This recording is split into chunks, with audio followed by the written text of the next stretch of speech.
Let's start off with a 5-second applause for the Kami Center School being the only YouTube channel for Dragon Ball that correctly ascertained that the third eye was on Hyvis's belt. A few others came around on that idea later on, but the Kami Center School was the first.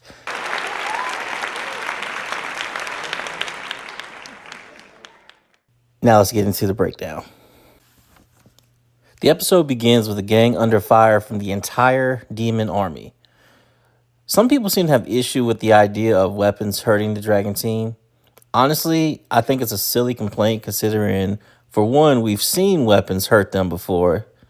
Most specifically, I'm thinking about Blue Goku with the laser from Resurrection of F.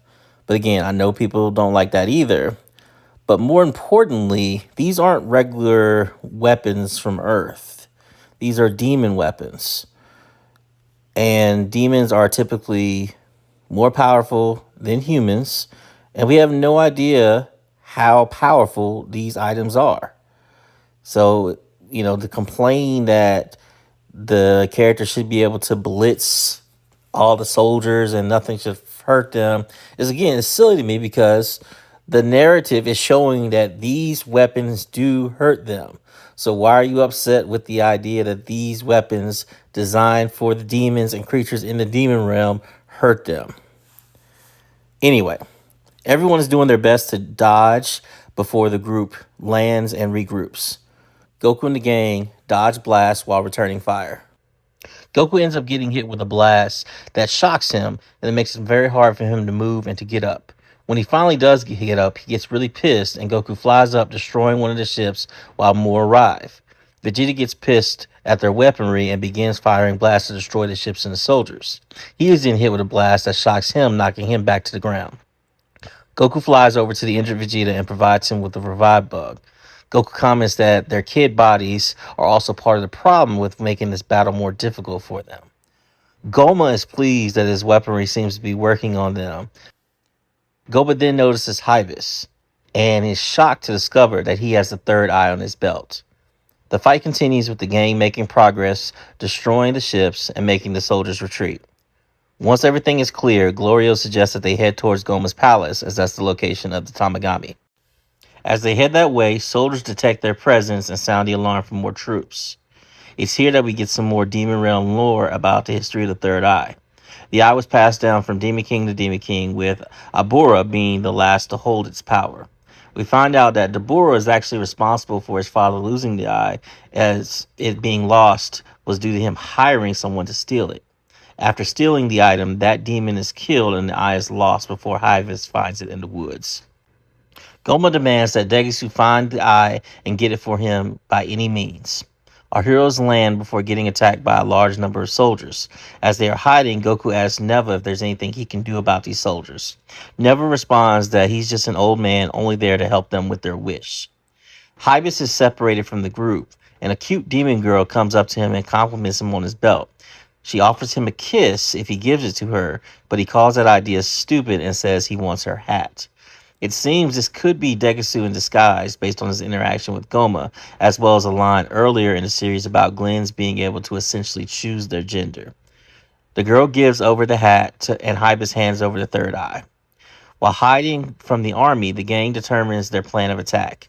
Piccolo suggests he can regenerate, so he should go out there, but Neva explains that with these weapons, the regeneration won't matter much. Goku believes that the weapons should be running out of ammo soon, but Ponzi confirms that these guns should be able to work for about 10 days. Arenzu is shown in her office, excited that it's almost time. I assume she believes Glorio's betrayal will happen soon, and then she'll have all the Dragon Balls. Goku says that he isn't going to wait any longer, and him, Piccolo, and Vegeta begin their attack. They defeat the soldiers in the area, but then they hear something large. And as the smoke clears, there's a massive tank and more soldiers. These tanks have cannons that launch massive area blasts. One hits Goku, Vegeta, and Piccolo all at the same time. As the tanks prepares to fire again, bombs drop from the sky, destroying them. It's Pansy's father as backup. They are able to destroy the tanks before having their ship blown up. It appeared that Ponzi's father and his crew died, but as the smoke clears again, we see that they're all safe and they're ready for more action. Everyone begins fighting and taking out the soldiers. Goku finally goes Super Saiyan and flies around, blasting the rest. Goma is pissed that his army is being decimated. Degusu tries to remind him of the Special Forces team so he'll calm down. The episode ends with Goku and the King laughing about having cleared out all the soldiers. Overall, this was a good episode. Great improvement over the last one. As I said before, the last one might have been the worst episode of the entire series. This one had good action. Again, I know a lot of people are going to be upset because they don't like the idea of weapons being able to hurt Goku and Vegeta, even if they're magical weapons and we don't know how strong they are, other than the narrative telling us that these weapons are clearly strong enough to hurt them. But I was fine with it. Again, the question people have then, why didn't they just go Super Saiyan the whole time? Can't you just let the narrative happen, guys? You know, if all problems are solved in an instant, nothing is enjoyable. It's not. Like when people say, "Oh, Krillin should just do Solar Flare into Destructo Disc every time," that would be boring, anticlimactic, and it just would not be entertaining. So sometimes entertainment value matters more than the optimal quote unquote solution to a problem in a series. And then again, who knows if that would even work? Like a lot of times when it comes to Goku and the gang, one of the reasons why they hold back is because they don't necessarily know what's coming next. If you go all out from the start, you have nothing left later on. So what happens if they go all out and then they get taken out with the weaponry and stuff while going all out? They're done. It's over. So if you hold back some, find out what you're dealing with, it can lead to more interesting turn of events story wise, as well as character wise in the context of the story. They retain power, they retain stamina, and they're ready for what's next. But anyway, those are my thoughts. Sound off in the comments below, and I'll see you in the next one.